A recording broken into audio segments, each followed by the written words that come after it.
Last week, we started to overturn that firmly established myth that the church has been an enemy of science.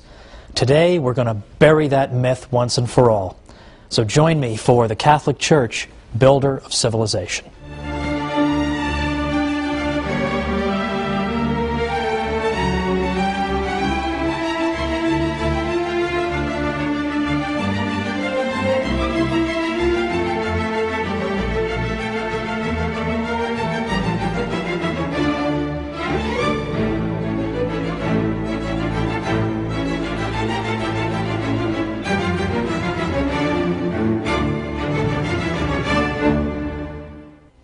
Welcome to the Catholic Church, Builder of Civilization. I'm Dr. Thomas Woods. Last time, we engaged in some myth-busting. We looked at things everybody knows. The church is an enemy of science, right? Everybody knows that. We're all taught that in school. What we started to see was that modern professors who actually do this for a living are starting to say something like the opposite. They're starting to say, we need to be fair to the Catholic Church and give her her due in the development of science in the Western world. And some have gone so far as to ask the truly forbidden question, is the development of science in Western civilization something that may have occurred because of the Catholic Church rather than in spite of it, as we're so often told? Last time we placed particular emphasis on a central teaching that modern science takes for granted, namely that the world we live in makes sense. You can understand it. You can expect to find patterns in it if you investigate it. You can expect to find mathematical relationships if you investigate it. In fact, you can hope to reduce the phenomena of nature to some kind of mathematical formula so as to understand it better and predict it better.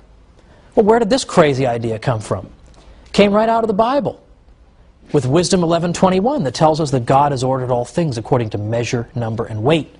And we saw that the early church fathers, the cathedral school at Chartres, and others besides took this to mean the universe makes sense, so let's go find out about it. Let's go study it. Let's go use the scientific method, gather data, formulate hypotheses, and then test those hypotheses. You can't do any of these things unless you already believe the universe makes sense and is orderly and follows consistent laws. And that idea comes from the Catholic Church, because the Catholic Church insists that God is a God of order, and He's a God who has built patterns into our universe that we can discover using our minds. Science is impossible without this fundamental insight, and I gave examples last time of civilizations who, lacking that insight, also lacked science.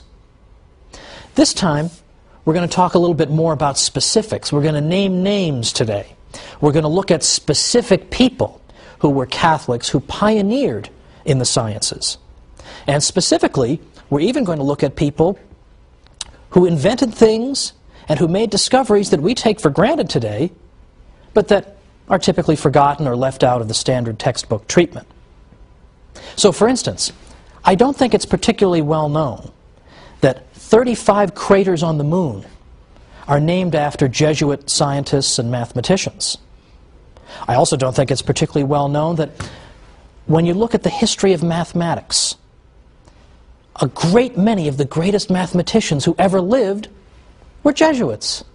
People don't realize that. Is that taught in school? Not usually. But it's very interesting that in the early 19th century, when an early historian of mathematics set about chronicling the 300 or so greatest mathematicians of the previous 27 centuries, so going back to 900 BC, and then going to his day about 1800 AD, those 27 centuries, he found that of the 300, about 5% were Jesuits. Now, consider how significant that is.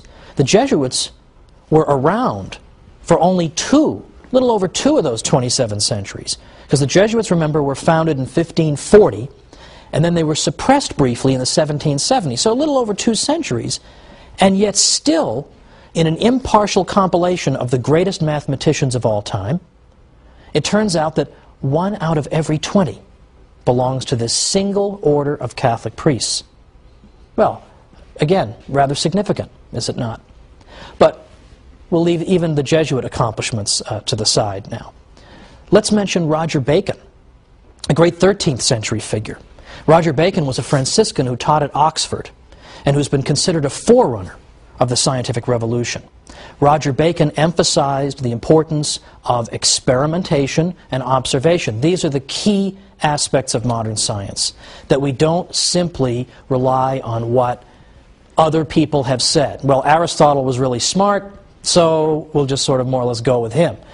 We have to verify scientific conclusions on the basis of either our own observations or on the basis of experiments by people who are carrying them out according to the sound principles of scientific method. Now, Roger Bacon consistently emphasized this, and he said, without experiment, nothing can be adequately known. An argument proves theoretically, but does not give the certitude necessary to remove all doubt. Nor will the mind repose in the clear view of truth unless it finds it by way of experiment. Well, there is a scientific turn of mind right there with Roger Bacon in the 13th century at Oxford.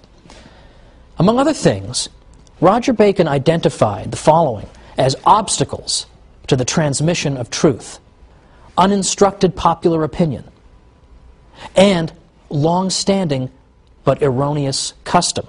Well, all of these, both of these things, I think, the church is usually accused of encouraging. Well, you're just going along with what people say, or you're trying to form what they think. You're trying to get them to believe crazy superstition. But in fact, to the contrary, Roger Bacon is saying these are the things we have to try to avoid. We have to use experimentation and our own observation, because maybe what people believe is untrue. We need to verify things using experiment. Or St. Albert the Great, who taught at the University of Paris. One of his students was St. Thomas Aquinas. St. Albert, according to the Dictionary of Scientific Biography, was proficient in all branches of science. He was one of the most famous precursors of modern science in the High Middle Ages. That's why in 1941, Pope Pius XII named him the patron of all who cultivate the natural sciences. And well, he should.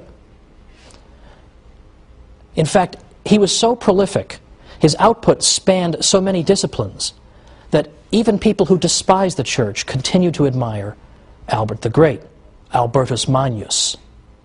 The aim of natural science, he said, was not simply to accept the statements of others, that is, what is narrated by people, but to investigate the causes that are at work in nature for ourselves.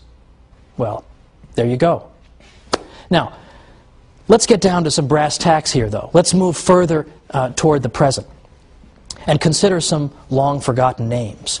For example, Father Nicholas Steno was in fact considered to be the father of stratigraphy, which is in fact the study of the layers of the Earth's surface. And geologists need to know Steno's principles.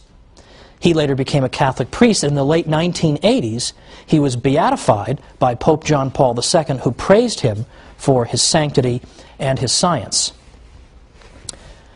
I'd like to focus specifically, though, on the Jesuits, because they, I think, have been criticized like no other religious group in the Catholic world over the centuries. They've been thrown out of countries, they've been banned, they've been suppressed, they've been imprisoned, they've been killed. It's unbelievable, the calumny against the Jesuits. And yet, and here I'm quoting an expert on the Jesuits who has no axe to grind in this one way or the other, the Jesuits by the 18th century had contributed to the development of pendulum clocks, pantographs, barometers, reflecting telescopes and microscopes, to scientific fields as various as magnetism, optics, and electricity. They observed, in some cases before anyone else, the colored bands on Jupiter's surface, the Andromeda Nebula, and Saturn's rings. They theorized about the circulation of the blood independently of Harvey, the theoretical possibility of flight, the way the moon affected the tides, and the wave-like nature of light. Star maps of the southern hemisphere, symbolic logic, flood control measures, introducing plus and minus signs into Italian mathematics, all were typical Jesuit achievements. Now, I'm sorry to sound like a broken record, but how often are students taught this in school?